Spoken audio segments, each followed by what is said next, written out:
Que a graça e a paz da parte de Deus nosso Pai e da parte do Senhor Jesus Cristo seja com todos vós, todos aqueles que gostam de meditar na palavra de Deus, que procuram uma palavra de conforto, de conhecimento, não é? E eu gosto muito, eu acredito que você também, daquela palavra em que Deus diz a Josué: medita no livro desta lei, de dia e de noite, e assim farás prosperar o teu caminho. Prosperidade de toda espécie, mas vinda da parte de Deus. É isso que nós queremos, né? Aqui está a palavra de Deus. Eu quero convidar você para fazer um estudo. Eu não vou dizer um estudo rápido, porque talvez chegue perto de 1 hora de estudo, no capítulo 10 de Mateus. Aqui o capítulo 10 de Mateus são 42 versículos. É claro que eu não vou ler agora os 42 versículos, né? Mas lerei alguns, e você depois leia em casa, porque eu vou comentar com você para te ajudar, quem sabe, a pregar a palavra de Deus, para às vezes você falar para alguém, ou talvez ensinar. Eu vou colocar aqui alguns pontos chaves, e isso fará com que você abençoe a muitos, ok? Então veja comigo, eu vou ler alguns versículos, pularei outros, vou dizer quais versículos que estarei lendo e vou meditar, procurar passar alguns pontos para você, ok? Capítulo 10 de Mateus, versículo 1 diz assim: tendo chamado os seus 12 discípulos, deu-lhes Jesus autoridade sobre espíritos imundos para os expelir e para curar toda sorte de doenças e enfermidades. Agora, no verso 2, ele começa a falar o nome dos 12 apóstolos. Por exemplo, ora, os nomes dos 12 apóstolos são estes. E eu quero já frisar aqui para você que é a primeira vez, o primeiro instante em que é mencionada a palavra apóstolos aí. Aí ele vai dando o nome Mateus vai dando o nome dos 12 apóstolos, e diz lá no verso 5: a estes 12 enviou Jesus, dando-lhes as seguintes instruções: não tomeis rumo aos gentios, nem entreis em cidades de samaritanos, mas de preferência procurai as ovelhas perdidas da casa de Israel. E, à medida que seguirdes, pregai que está próximo o reino dos céus. Curai enfermos, ressuscitai mortos, purificai leprosos, expeli demônios, e de graça recebestes, de graça dai. E assim continua. Eu quero que você procure na sua casa ler com carinho a palavra de Deus, parando, meditando, anotando o que for útil para você. E quero também lembrar aos irmãos, aos queridos ouvintes, que aqui entre os 12 estava Judas Iscariotes, e ele recebeu também aqui de Jesus a mesma autoridade para fazer milagres, né? Prodígios, né? Muitos prodígios. E eu quero agora dizer um outro versículo para você acompanhar aí, né? Acompanhe, por favor, todo o capítulo 10, que nós vamos falar sobre ele. No verso 16 diz assim: eis que eu vos envio como ovelhas para o meio de lobos. Sede, portanto, prudentes como as serpentes, simples como as pombas. Acautelai-vos dos homens, porque vos entregarão aos tribunais e vos açoitarão nas sinagogas. Por minha causa, sereis levados à presença de governadores e reis, para lhes servir de testemunho a eles e aos gentios. Agora, vou pular mais alguns, e diz aqui também o seguinte, o verso 24: o discípulo não está acima do seu mestre, nem o servo acima do seu senhor. Basta ao seu discípulo ser como seu mestre, e ao servo como seu senhor. Se chamaram Beelzebu ao dono da casa, quanto mais aos seus domésticos. Ele pergunta. Depois, um que é muito importante para a gente lembrar, porque tem muito crente medroso por aí, não é? Não é verdade? Verso 26: portanto, não os temais, pois nada há encoberto que não venha a ser revelado, nem oculto que não venha a ser conhecido.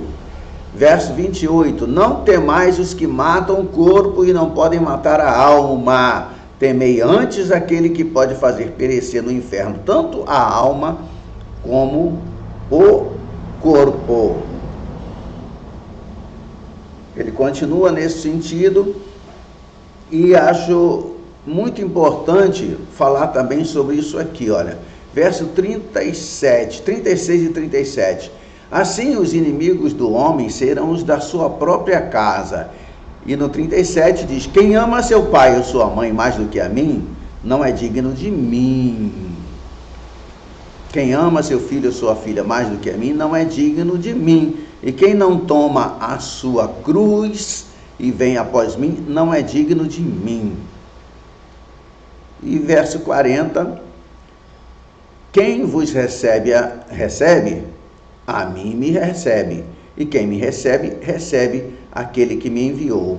Quem recebe um profeta no caráter de profeta, receberá o galardão de profeta. Quem recebe um justo no caráter de justo, receberá o galardão de justo.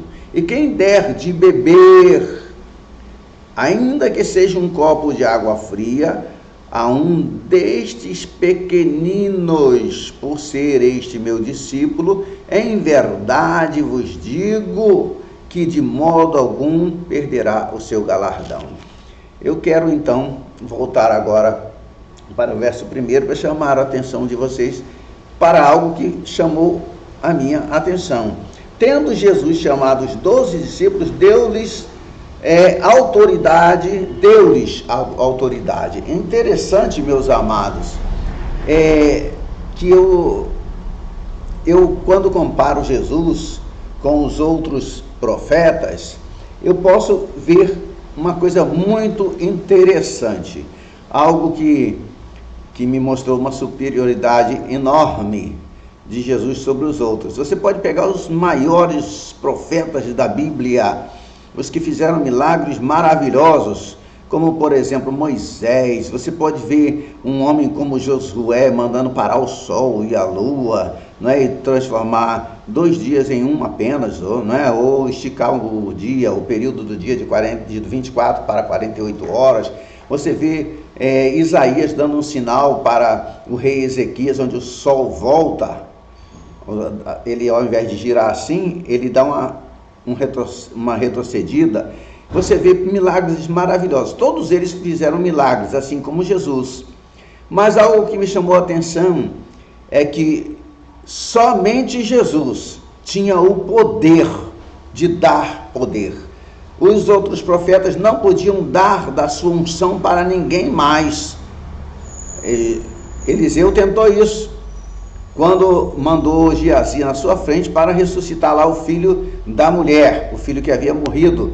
E Geazi correu, chegou lá, tentou, mas não conseguiu.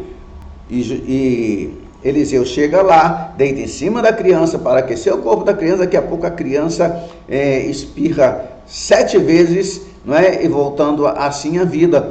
E eu aprendi uma coisa, porque Geazi tocava o menino com o bordão de Eliseu, não é? E aí eu aprendi o seguinte: para dar vida, tem que ter vida. Mas só quem tinha o poder de dar poder, era o Senhor Jesus Cristo. Capítulo 10 de Mateus nos ensina muitas coisas. Tem aqui anotado várias. Por exemplo, ele chama os seus discípulos, chama e vai conversar com eles. E a gente pode reparar o que Jesus fez. O que a gente pode notar aqui? Anotar. O seu preparo. Ordenou aos 12 que estivessem com ele para que os mandasse a pregar. Se você quiser, você pode conferir em Marcos 3,14. Então, chamou-os para prepará-los. É necessário que tenhamos algum preparo. Se somos novos convertidos, contamos com o poder do Espírito Santo, mas isso não quer dizer que não devemos nos preparar orando, lendo a Bíblia, buscando ao Senhor, fazendo de tudo para apresentar a cada dia mais o Evangelho de uma maneira mais inteligível, tá? E outra coisa que a gente pode ver também é que o poder deles não era, na verdade, deles. O poder deles foi adquirido através do contato imediato que eles tinham com Jesus. Quanto mais contatos tivermos com Jesus, maior será a nossa unção, maior será a nossa direção, o nosso poder. E também eles tinham uma mensagem, Jesus deu uma mensagem para eles. O Senhor mandou que eles pregassem o reino de Deus, pregassem que o reino de Deus estava próximo. O Senhor não nos manda sem uma mensagem, Ele nos dá uma mensagem para pregar. E ainda, fazendo menção aqui ao verso 1 ainda, eu posso ver qual foi o serviço. Jesus deu a eles um serviço. Que serviço era esse? Curas, não é? Limpar os leprosos, curar os doentes, expelir os demônios, várias espécies de milagres seria realizado através deles. E eles teriam um prêmio. Esse prêmio estava lá, você pode achar aí no versículo 32. Leia depois com cuidado e pode usar essas anotações. Se eu fosse você, eu pegaria até um lápis macio. Não é macio, eu uso sempre macio. Às vezes, quando é uma coisa que já vai ficar gravado para sempre, eu uso uma caneta ponta fina, vermelha, para marcar. Mas quando eu acho que posso mudar alguma coisa, eu utilizo um lápis macio que possa ser apagado sem estragar a Bíblia.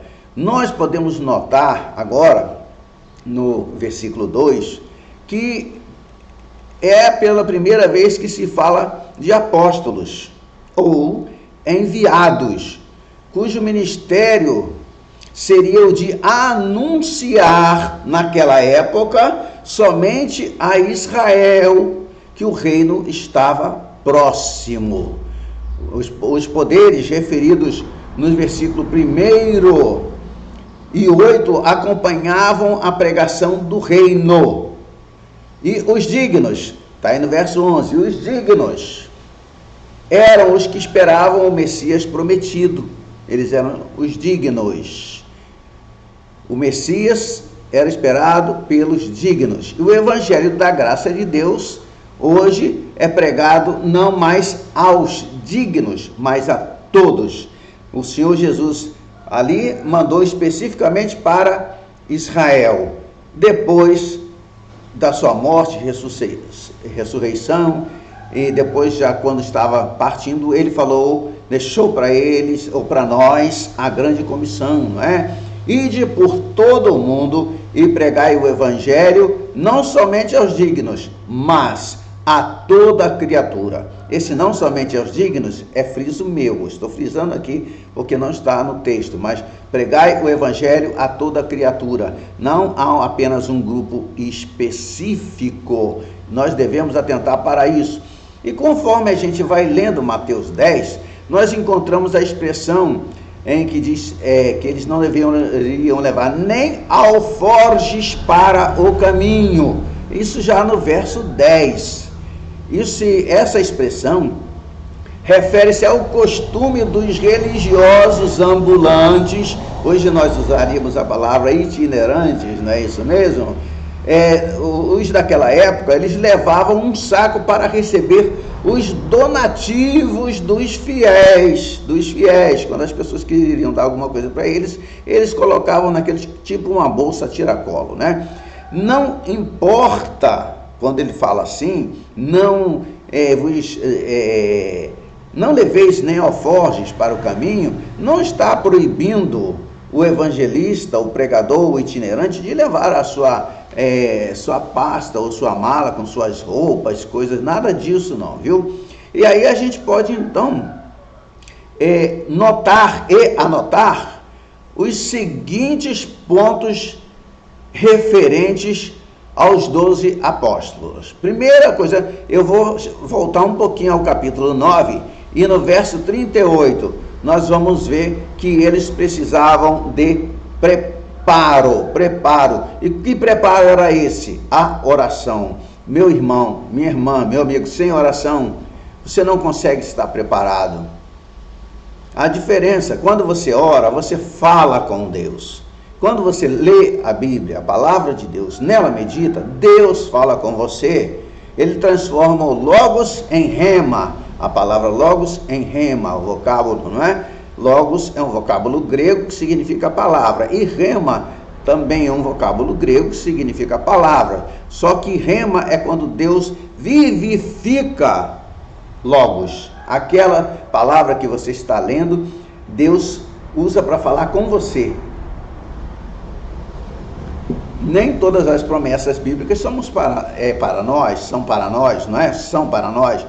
Por exemplo, promessa para Abraão é para Abraão, promessa para Israel, promessa para a igreja. Mas o Senhor pode pegar uma promessa que foi feita a Abraão e vivificá-la para você, ou para mim? Pode. A isso a gente chama de rema. Seria utilizado o vocábulo grego rema. Você precisa de orar, assim como eu também. Outra coisa sobre os apóstolos, no capítulo 10, verso 1 de Mateus, foi o seu fornecimento. Ou seja, o Senhor deu a eles ferramentas com as quais eles deveriam trabalhar. E que ferramentas eram essas? Eram poderes sobrenaturais. A igreja, ele deu os dons do Espírito Santo. Nós temos ali os dons, aquilo ali não é nosso, são ferramentas que o Senhor proporcionou para que nós possamos fazer a obra que Ele nos mandou fazer. E dos versículos 2, 3 e 4, a gente aprende uma coisa: eles iriam de 2 em 2, ou 2 a 2, talvez fique mais certo falar assim, 2 a 2, o que me lembra Eclesiastes, quando diz assim: é bom que sejam 2, porque se um cair, o outro o levantará. Muito bom isso, né? A gente aprende. Nós não podemos menosprezar a companhia, ou desfazer dela, ou deixar para lá a companhia dos outros que servem ao Senhor. Eles são irmãos capacitados que Deus levantou para nos ajudar. E é claro que não pode ser qualquer um, né? Tem que ser aquele que Deus chamou e que tenha também o nosso mesmo objetivo. E é isso que eu ia falar agora, sobre o objetivo. Versículos 5 e 6, a gente pode ver que eles tinham um alvo a atingir. Qual era esse alvo a atingir naquela época? A casa de Israel. E hoje? E hoje em dia? Ide pregar o Evangelho, ide por todo o mundo e pregai o Evangelho a toda a criatura. O nosso objetivo hoje é o mundo, é toda criatura, cada um que pisa nessa terra que nosso Deus criou. E ele deu um serviço, versos 7 e 8. Que serviço seria esse? Pregar, orar, purificar, expulsar, e tudo isso de graça. O verdadeiro pregador do verdadeiro evangelho não cobra nada. Ele não faz a obra de Deus por dinheiro, por ganância. De graça recebestes, de graça dai. Já me disseram uma vez, quando me perguntaram quanto eu pregava para pregar, quanto eu cobrava, e eu disse que não cobrava nada por causa desse versículo. De graça recebestes, de graça dai. Não porque eu não precisasse, mas se eu recebi de graça, Jesus mandou dar de graça. E ao meu lado estava um pastor famoso, e na época ele disse que cobrava 3.000 reais. E na hora do pastor, que era o que estava convidando, teve que escolher, ele disse para mim: olha, pastor Aragão, sinto muito, mas eu escolho o pastor fulano, porque se ele cobra 3.000, é porque ele vale 3.000. Se o senhor não cobra nada, é porque a sua mensagem não vale nada. Isso aí eu tive que engolir e ficar quieto. Tudo bem, né? E não estou aqui para julgar o irmão que cobrava, e nem quem cobra, quem não cobra. Mas uma coisa eu sei: se a pessoa faz a obra de Deus com interesse no dinheiro, dificilmente é realmente um homem de Deus. Ele pode ser sustentado, ele pode ser abençoado, nós vamos falar sobre isso, acredito que ainda no restante do estudo de hoje, mas que ele imponha um valor para fazer a obra de Deus, deixa a deixa a gente a pensar no caráter desta pessoa. Será que é um verdadeiro cristão?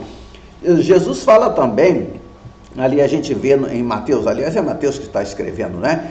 Versos 9 até o 15, sobre o sustento. Eu acabei de dizer, né? Eu preciso comer, eu preciso pagar as contas, eu preciso, né? Eu também sou igual a você, pago luz, pago água, compro roupa para vestir, compro calçado, se tiver filhos pequenos, a gente paga a escola, se os filhos já tiverem maiores, a gente paga a faculdade, tudo isso a gente precisa de dinheiro. Mas da onde vem esse dinheiro? Da onde vem esse sustento? Ora, vem de Deus, mas como? Deus não desce do céu com dinheiro para me dar. Não é? Mas está escrito aí, leia direitinho aí do verso 9 até o 15, quando você vai ver que esse sustento era fornecido pelos dignos. E eu posso dizer hoje ainda, hoje, eu não vou utilizar a palavra digno agora, mas vou dizer, esse sustento Deus provê para nós, através dos nossos irmãos que têm a mesma visão que nós, que não tem a mesma chamada, mas que sabe que nós precisamos de subsistir neste mundo capitalista, não é? Neste mundo em que vivemos, nós precisamos de dinheiro e também não devemos pedir, mas também devemos aceitar aquilo que Deus manda que alguém dê para nós. Ele vai usar o seu povo, os dignos, põe entre aspas agora. Também fala do versos 16 até o 25, que nós encontraremos perigos, açoites, prisões, perseguições, muitas maldades. Ainda hoje em dia, nesse momento que eu falo com vocês, nós podemos ver que pelo mundo afora, o povo de Deus sofre muito, principalmente em países de governo comunista, principalmente. Os cristãos são terrivelmente perseguidos e vão continuar sendo. No versos 26 e 27, a gente pode ver que fala sobre testemunho. O nosso testemunho, meus amados, é um testemunho público, é um testemunho corajoso e é de acordo com aquilo que nós ouvimos de Jesus. Nós não testemunhamos falando de nós mesmos. Eu vou falar sobre o pastor Aragão, esse é o meu testemunho. Não, eu tenho que dar testemunho de Cristo. O que eu aprendi com ele? O que ele falou comigo? O que ele me ensinou? O que foi? Então eu passo isso, não é? Eu dou testemunho de que Cristo deu a sua vida por mim na cruz do Calvário. Eu era nada antes dele. Eu continuo sendo, depois que fizer tudo, chamado de servo inútil. Por quê? Porque não sou eu que faço, é ele que faz através de mim, através de você. É através de você que ele faz. Paulo fez tanta coisa, não é? Mas uma certa hora ele diz assim: agora já não vivo mais eu, mas Cristo vive em mim. Então Cristo olhava através dos olhos de Paulo, Cristo tocava através das mãos de Paulo, não é? Cristo ressuscitava através de Paulo. Tudo aquilo sempre era Cristo agindo através do seu instrumento. Seja você um instrumento de Deus, dê um testemunho vivo de nosso Senhor Jesus Cristo e as pessoas serão transformadas por Ele, por sua palavra, serão também instrumentos do Espírito Santo. Versos 28 até o 32, a gente vê que está sob a proteção do Pai. Deus cuida de nós. Deus não deixa um pardal morrer de fome. Não é? E como é que ele não vai cuidar de você, que vale mais do que muitos pardais? Como é que ele não vai cuidar de mim, irmãos? Eu tenho minhas necessidades, são muitas. Eu passo por muitos problemas financeiros, mas Deus tem sido generoso. Não tenho passado fome, muita gente tem, não é? Não tenho estado doente, graças a Deus, com 65 anos, não é? O que eu ganho é muito pouquinho. Me lembro do tempo que eu trabalhava no Banco do Brasil. Se tivesse me aposentado pelo Banco do Brasil, eu estaria muito bem aposentado hoje. Fui esperar, fui largar o banco, fui fazer obras de Deus. Hoje sou aposentado com apenas, não dá R$1.000, é um salário mínimo, R$998 a minha aposentadoria, né? E eu pago aluguel. R$ 700 de aluguel, tirando de 998, né? O resto é para pagar luz, água, comer, fazer o que tem que fazer. Mas reclamo? Não posso reclamar. Deus tem sido generoso. E eu não tenho coragem de chegar num vídeo e dizer: fulano, deposita tanto para mim. Você pode procurar aí nos meus vídeos, dificilmente você vai achar a minha conta, se eu pus alguma vez, não é nem mais aquela, mas eu conto com a ajuda de Deus, Eu conto com a ajuda de Deus. Muitos até que me ajudavam antes, né, deixaram de me ajudar porque eu tive um problema seríssimo. E talvez dizendo isso, deixem de me ajudar, alguns que me ajudem. Eu me divorciei, infelizmente, né? Que a gente pode falar isso por causa da palavra de Deus. Eu me divorciei da minha primeira esposa e hoje sou casado pela segunda vez. Quando souberam que eu me divorciei da primeira esposa, aqueles que me ajudavam financeiramente deixaram de me ajudar e me largaram para lá. Mas uma coisa interessante, Deus não deixou faltar nada. Deus não me abandonou, o Senhor não me abandonou, e eu continuo pregando o Evangelho, fazendo a obra do Senhor. Mas pastor, o que vai ser do Senhor? Eu estou nas mãos de Deus, irmão. Seja o que Deus quiser. Ele ordena a vida e a morte. É Ele.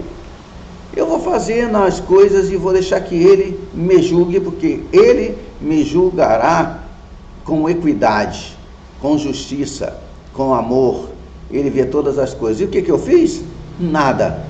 Se alguma coisa fiz, se alguma alma eu apresentei a Cristo, foi pelo poder do Espírito Santo nesses anos todos.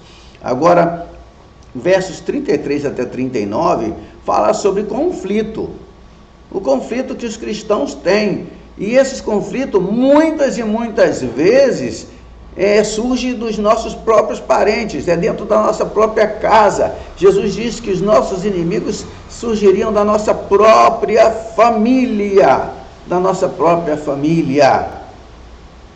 E aí nós chegamos, isso não é surpresa para ninguém, né? Você tem família, você sabe do que eu estou falando. Algumas coisas machucam a gente, né? Hoje tem grandes pastores que aprenderam comigo quando eram ainda crianças. Hoje são pastores famosos, grandes, de bastante expressão, até em cidades grandes como São Paulo, que aprenderam comigo. E uma vez ele disse para mim que teria muita vontade de me levar até a igreja dele, mas como eu havia me separado da minha primeira esposa, eu não era digno de pisar no púlpito dele. Realmente eu não sou digno de pisar no púlpito de nenhuma igreja. Eu sou apenas uma pulga no deserto, apenas um homem que tem vontade de fazer a obra de Deus. Enquanto Deus me deixar vivo, houver fôlego nos meus pulmões, eu estarei pregando a palavra de Deus, porque na verdade é a única coisa que eu sei fazer, o Senhor me ensinou. E não penso nem no galardão, viu? Porque do verso 40 a 42 fala do galardão, não é? O galardão de quem recebe um discípulo de Cristo é amplo, é de acordo como ele tratou o discípulo de Cristo, e é garantido pelo próprio Deus. Quem receber um profeta como profeta, receberá o galardão de profeta, e assim por diante.